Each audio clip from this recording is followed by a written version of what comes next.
have such courts. On that note, Madam Speaker, I beg to move. Thank you. Thank you very much. Honorable Member for Latrikunda Sabiji.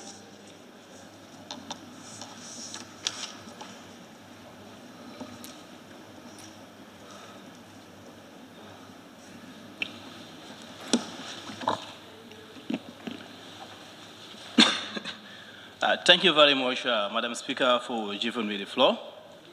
Let me also join my colleagues in this debate of the budget, that's the 2020 budget, which we all agree is the second most important document of the nations.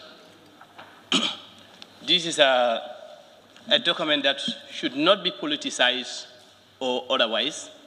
It is a document that needs to be scrutinized very, very, very well, because our success as a country depends on this document. Honorable Speaker, if I can quickly, if I look at the National Development Plan, that is the NDP, and you look at the priority areas of the NDP, what I wanted to do is that I want to look at the priority area of the NDP and then compare it to our national budget that we are dealing with today, to see whether they are really communicating or not. Because we have a policy as a country, and then the policy that we have in place as a country is the NDP. I believe that for the budget to be a budget, it should always communicate with the National Development Plan. When you look at the budget, the Gambia as a country wanted to spend 24.4 billion, let's say 24.5 billion. That's what they wanted to spend in 2020. But looking at that one, you find now that the tax and non-tax revenue is only 13.6 billion. There is a huge gap, and then that gap needs to be filled. How are we going to fill this gap? That's where the question lies now. We look at our domestic borrowing. We all know that it's an increase. Let's ask ourselves, is it sustainable? That is very, very, very important, Madam Speaker. The domestic borrowing for 2020 budget, Madam Speaker, if you look at it, it stands at over around $3.9 billion. That's the domestic borrowing. And then if you go to the National Development Plan, the priority area number 2 says that stabilizing our economy, stimulating growth, and transforming the economy. Now, are they really communicating? This is what we need to ask the Minister of Finance. And then he have to answer that questions for us. Because looking at and then if you look at our external debts, Madam Speaker, the external debt in if I compare 2019 and 2020, there is a huge gap also. But my problem now is this domestic debt. We are spending a lot of money on the PEs, the state-owned enterprises. For example, NAWEC and others. But what are we generating from those ones, Madam Speaker? You look at our debt. What we want is that every Gambian should feel that, yes, there is a budget that is in their favor. But if our domestic debt is an increase, it means that the banks, the commercial bank, will rather prefer to invest in the T-bill rather than giving loan to the individuals that are outside. Where is our private sector?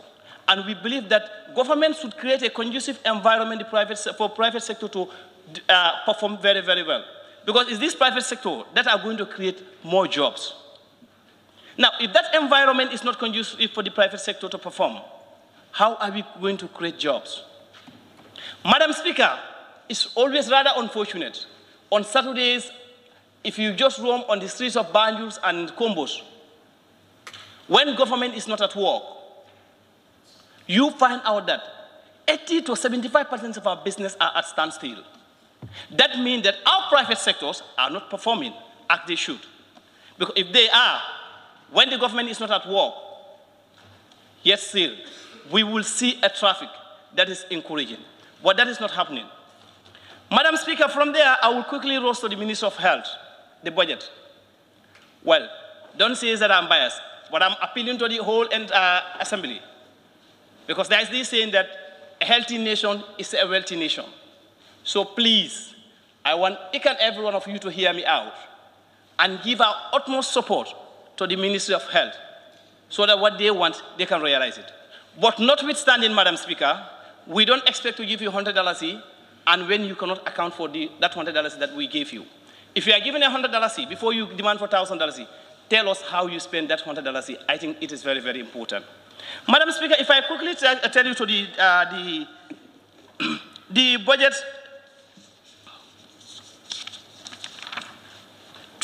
from January to October in 2019, this is the health budget I'm going to take you through. And we look at some of the issues that they are having. Madam Speaker, if you look at the salaries and allowances from January to October in health, you find out that for salaries, 90% of the money has been disbursed for salaries. For allowances, 102% have been disbursed. And then if you go down to the personal emolument, other recurrent development budget, you find out that in emolument, 22%, let's say 96% of the fund has been disbursed. If you look at the development budget, Madam Speaker, my surprise is only 28%. Only 28% compared to the other one. Are we really serious in what we are saying? Did we really want to make a difference?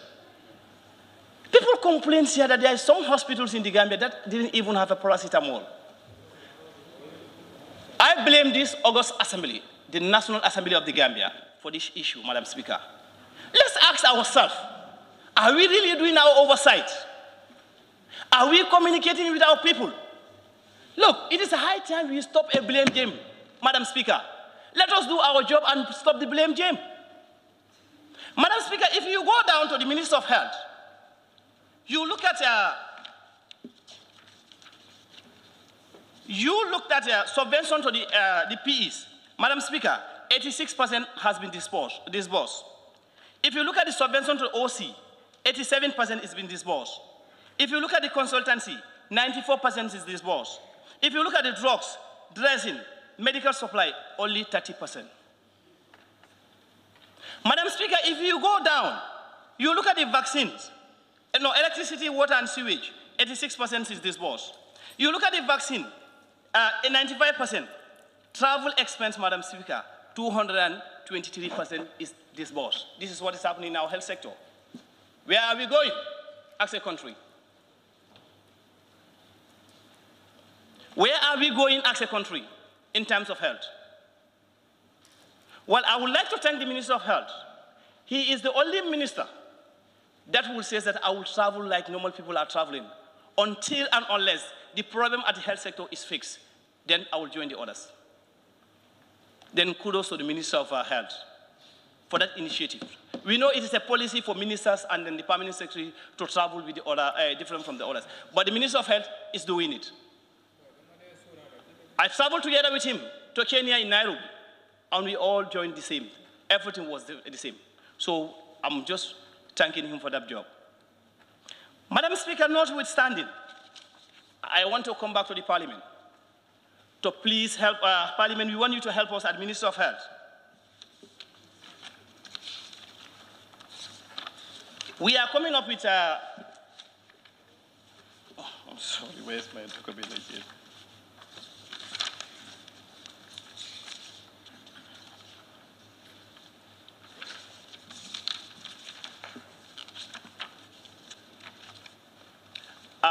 We want to have some Korean doctors and then some Chinese doctor. But if you go to the committee stage, then we will discuss more about that area. All what we want is that we need your support.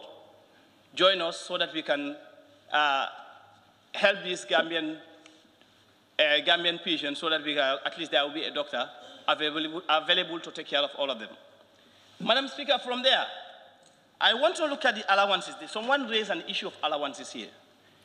Yes, we have looked at the budget in 2019. We've seen that there's a lot of allowances that are created in 2020, which were not created in 2019. And Honorable Minister is here. When there was a 50% of a salary increment in 2019, we engage you. What you told us is that you are going to restructure the salary scale. But we haven't seen that restructure of the salary scale. All what we see is that a creation of a new allowances for individuals. Why? We want that question to be answered. These are the things that we want to be, things need to be cleared here. This National Assembly here, let me say it again, let me echo it again. You have the knife and the bread. It's your responsibility to cut. It is your responsibility to cut. Do not cut today. Come next 2 months and you start complaining. That is not telling well as a member of a National Assembly. This is a draft budget, it's not a final budget. It's not an approved budget, but it is a draft budget. We have a power to approve it or to reject it. We have the power to cut. Even where you say in the National Audit Office, yes, National Audit Office is not supposed to go for bilateral, but we have the power to cut where we see it's necessary to cut as a National Assembly. Honorable Speaker, if you go to Ministry of Youth and Sport, yes, we're still appealing to the rest of the Assembly here. Let us look at that budget line seriously if we want to make a difference. Let's look at some of the programs, the development programs that are embedded within the Ministry of Youth and Sport, and see how much we can add to their budget. But as I said it earlier on, it's not just also a matter of just giving us money, No, no, no. When we give you money, when we give you an allocation, we want to see the outcome. We want to see value for money. That is what we want to see in 2020 budget, value for money, Honorable Speaker. Honorable Speaker, if you go to ICT, that's the Minister of Communication and Infrastructure. In 2019, Honorable Speaker, their budget line was 63.6 million. That was in 2019. But in 2020, the draft estimate stands at 53.6%. And as I always say this, if you want to be serious with our development, everybody is talking about the series of corruption is taking place, this X is not paying this and that.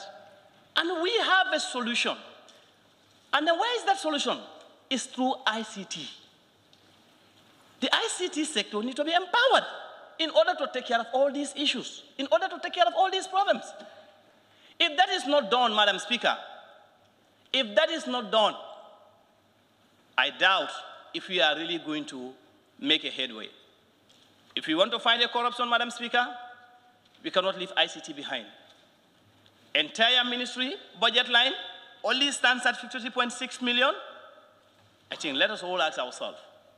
Yes, I know there are some old guys here who are just advocating for Ministry of Agriculture. This is why I always have a difference with them. But even if you want a serious agriculture, technology must be involved. Agriculture cannot go in the absence of technology. So we need technology. The August Assembly is here. I'm appealing to you once again, please. And you would agree with me that when we have a proper IT system in the place, most of this corruption that we're talking about, the revenue, the leakage of the revenue that we're talking about, we can easily find a solution for it. But without that, Madam Speaker, we will find it very, very difficult. Because if you look at our budget, all what we are having as a revenue is only 13-point-something billion. When we wanted to spend over $24-point-something billion, how are we going to close that gap? Our revenue aspect needs to be increased. The domestic aspect also, Madam Speaker, I want to give my recommendation to Minister of Finance here. That is the TSA. We had this training at Tendaba, and I want to echo this to Minister of Finance. That during our budget, the pre-budget discussion at Tendaba, we've agreed on TSA, that is the Treasury Single Account. The TSA, instead of government MDS opening accounts in all the commercial banks, they should open accounts at central bank, so that all the monies that are collected are lumped at central bank. The issue of this domestic borrowing will reduce drastically. Because what is happening, we all know. We go to the commercial bank to give us our own money. You go and give commercial bank your own money, request for that money, they give you that money with the interest. And that is going to affect our private sector, and is going to affect the individuals. This is exactly what is happening in this country. So, Honorable Minister, I think that area, the TSA, we want you to give us a timeline that this is going to be in place. This is very, very, very important. We cannot do without that. Because the issue of the domestic borrowing on increase like this is not sustainable, Madam Speaker. Madam Speaker, if you looked at Ministry of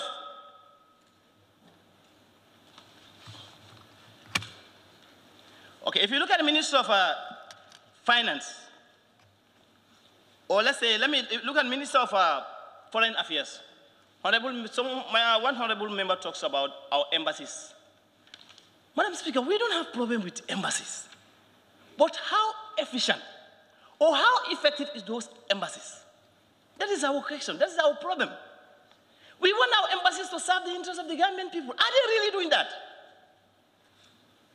In 2019, I have said that we are learning quick when it comes to budget. And we can tell you, this time around, we have spent a lot on this budget. And when we go to the committee stage, it is not going to be a business as usual, because we are going to cut where it is necessary. Madam Speaker, on that note, I thank you all, and I thank the entire National Assembly member. Thank you. Thank you very much, Honorable Deputy Speaker.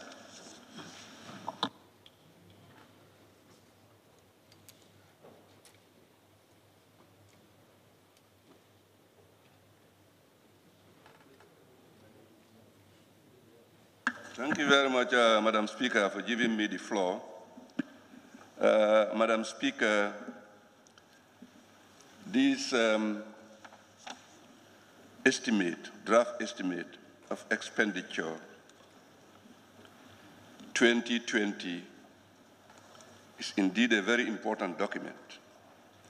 The document before us, Honorable Speaker, is the lifeblood of this nation. As a result, as National Assembly members, we have to carefully look into these documents and to make sure that justice is done to the document. Honorable Speaker, I will start with allowances. Honorable Speaker, the new allowances create from the Office of the President to Judiciary, almost all the ministries in the country. Now, these new allowances, Honorable Speaker, I want the Honorable Minister to explain to us how much is involved in these allowances. Because you can see, starting from Minister of Interior, you have a professional allowance, you have a risk allowance, transport allowance, telephone allowance, responsibility allowance, special skill allowance, and so on. And not only the Minister of Interior, but all other ministries. Now, adding these allowances together, in my opinion, Honorable Speaker, I think these take almost half of this budget. So I am proposing or suggesting that if we know the figures of these allowances, Honorable Speaker, as stated in this document, we will be able to do justice. Because at least people are required to get allowance, but not an allowance that will hinder the progress of this country or the development of the country. Honorable Speaker, after having said that, I will go to the budget support, Honorable Speaker. The Minister in a statement said that the revenue for recurrent development expenditure for the fiscal year 2020, that one contributes the factor and to achieve the net domestic borrowing NDB target of 1%. Gross domestic revenue for 2018 was primarily as a result of non-disbursement of the budget support from our development partners. You did mention 3.4 million was factored as a budget support in 2018, but EU component of 25 million was received in respect of 2019, and not even in the 2018. Now, this budget support is something very important for our country, and it is a projection. It is likely to come, or it is maybe not likely to come. Now, if we want to, I want to find out from the Minister of Finance, what are the conditions attached to this budget support for a country like ours so that we can get this budget support? What are the conditions? I want to know that. Honorable Speaker, continuing on the same issue, Honorable Minister continue to mention 2019 project report support for EU and the World Bank, which comprise the bulk of the estimate budget support for 2019 did not materialize as at the end of September 2019. He further mentioned that the World Bank budget support is unlikely to materialize due to slippage, and for that reason, non-realization of certain development policies operations.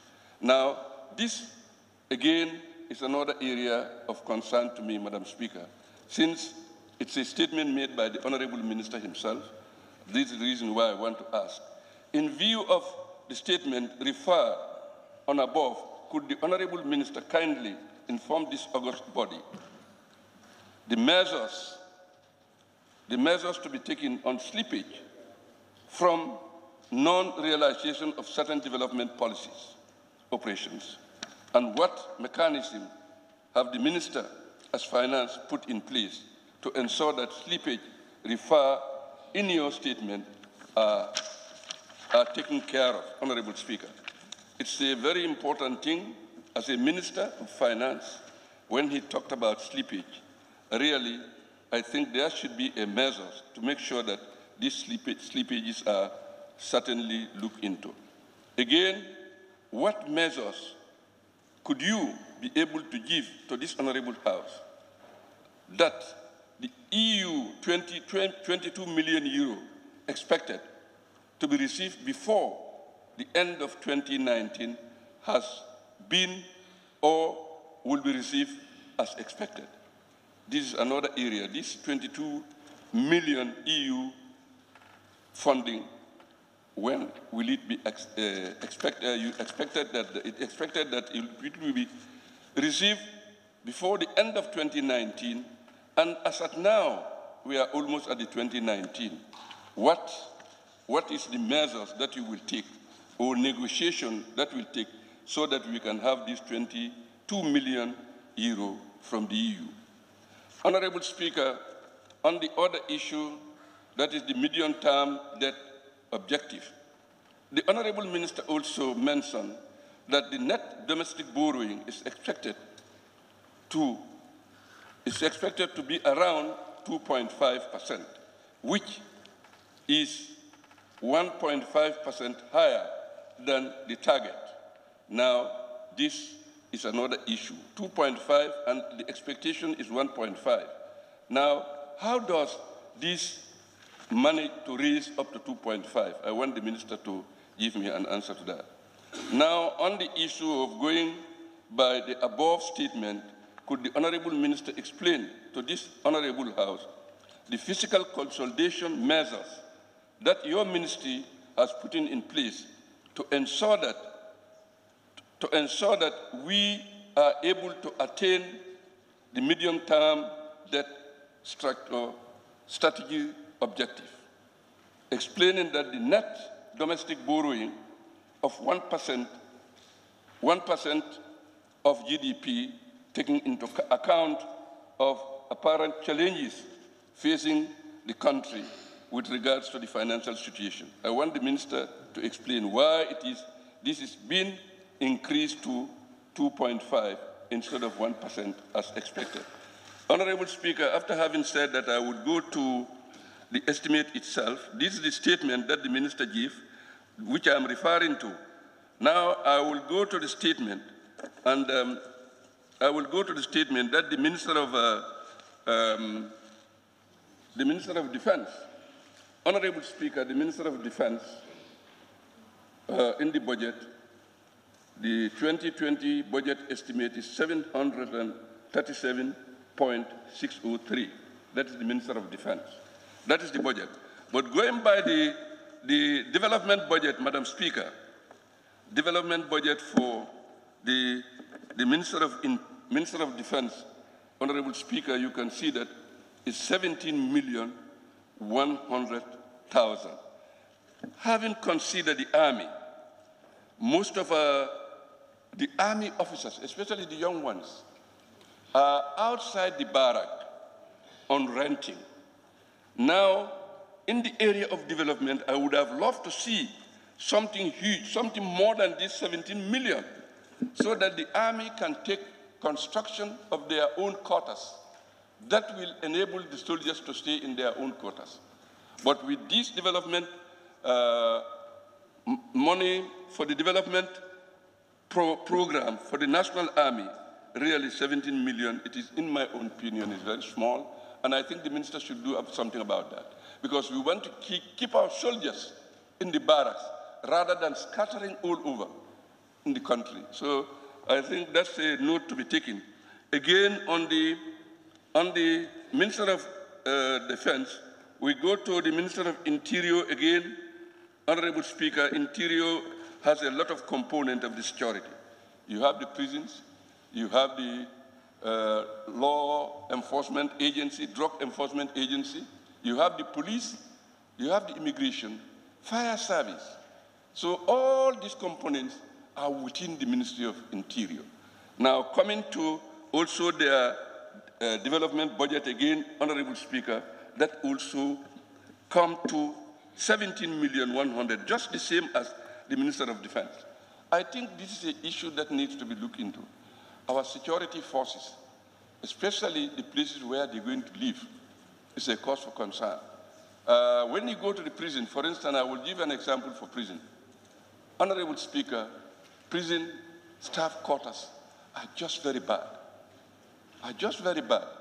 As a result, I think from this budget, if not all are being built or properly repaired, I think we should do something about this thing. It's very sad, and I'm with the opinion, Honorable Speaker, these amounts are very small for development program of these ministries.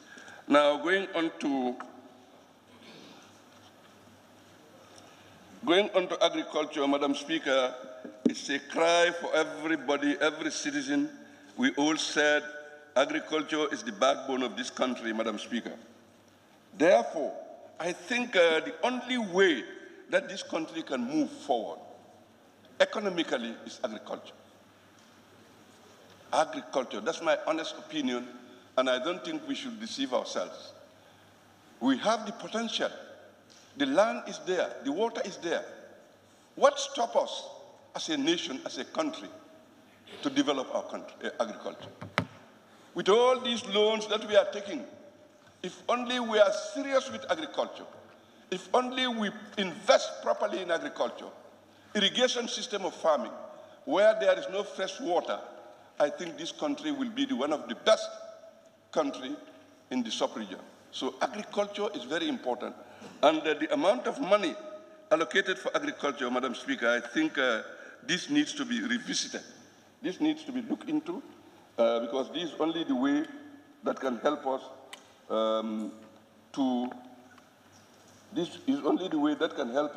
to make sure that this our country develops.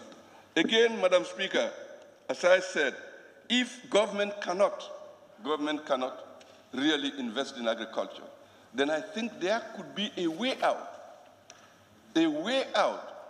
to get the real serious investors that will come into the country to help. That will help, because when you go to Kafuta here, the farm there, they are producing almost every week, every month. They are producing something, exporting it. What stops us as a country? So really, agriculture is very, very important, Madam Speaker. From there, I will go to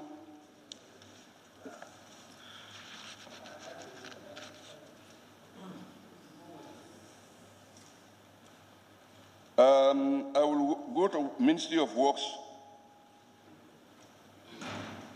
and Infrastructure, Madam Speaker. Well, this time around, it's not enough, but I think the allocation given to the minister, 656.746, it cannot build roads, but I think compared to what they have last year, I think this is fairly okay with me. But we in the Gambia, we have a problem. We have a problem, Madam Speaker. Building roads, building schools, sustainability is our problem. There is no culture of maintenance in this country. If a loan of $2 billion is given to us as a nation, invest it on road construction and things like that, after a period, that road will just wash up. And then we will think of again arranging a money or taking loan to come and rebuild those roads. I think there should be a maintenance team at the Ministry of Works, serious maintenance team that will make sure that roads built properly are being taken care of. Madam Speaker, finally, Madam Speaker, I will come to this allowance again. Let the minister, because it's almost under all ministries, allowances, allowances, allowances, allowances. It's under all ministries. And this involves a lot of money. If you calculate all these things, Madam Speaker, it takes almost half of this budget. Now, we want the minister to explain to us, as an assembly, to explain to us why all these new allowances create for the various ministries. It is very important, because if having calculated all these things, Honorable Speaker, it's a lot of money. And then the salaries, they are there. Why creating these new allowances? This is what we want to know. On that note, Madam Speaker, I thank you very much for giving me the floor. Thank you very much. Please, may I at this point in time to suspend the sitting for 15 minutes, and we come back at 20 to 1 for continuation. 15 minutes. And we come back at 20 to 1. Thank you very much. The House stands suspended.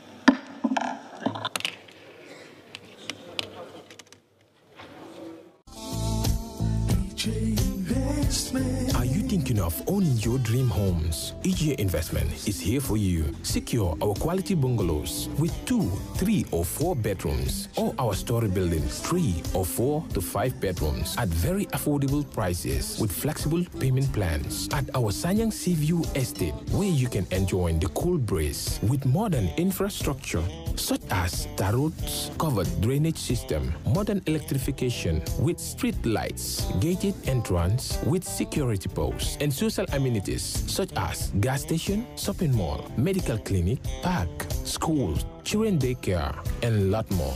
Our dedicated team of professionals will keep the estate clean at all times, provide security and patrol team within the estate premises, install latest technologies such as CCTV, Wi-Fi, home network installation, solar panel, and power backup system. Also, check out for our additional home facilities and interior design service such as premium tiling, wall plaster, home landscape, fingerprint home lock, and a lot more. Visit our office at Senegambia Kololi Highway and get a free site visit tour, or contact us on 4464-838. WhatsApp us on 3259220. Or you can visit our Facebook page or Instagram on EJ Investments. EJ Investments, we are first in properties.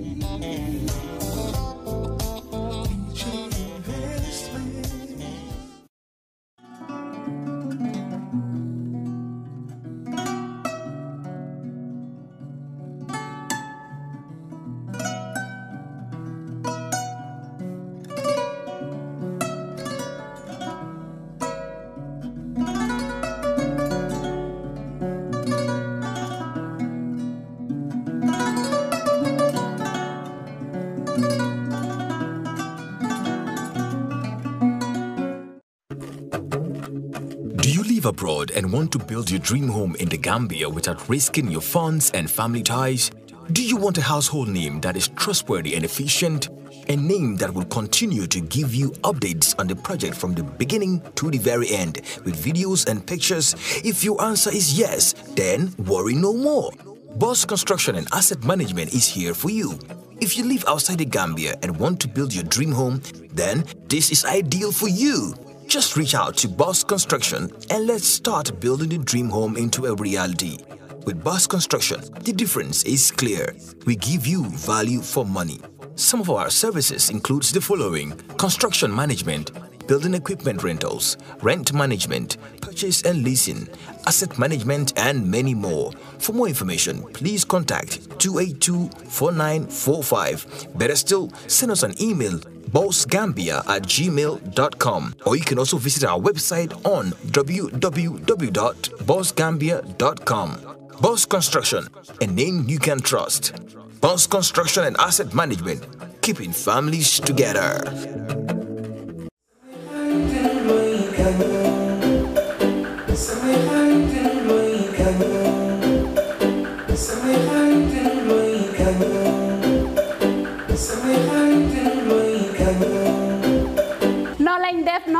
no lañ def ñoo ñëw ak yéen rek Skincare Plus nara jàkkaarloo ak yéen waxtaan ak yéen tuuti rek si suñu tube suñu baax emuñ rek ci ay diw waaye comme ni ngeen ko xamee rek dañoo yëngu ci ay tube te yënguwuñ nag si just any tube suñ tube bu nekk 5-star Jesna la 5-star Jesna mooy Jesna bi gën a pire moom la ñoo tube palmaan bi gën a fort moom la ñoo liggéeyee ñun rek si tube dara du doy day des not only dañoo tube but bu la neexee ñu tuubal la ba pare nag ñawal la.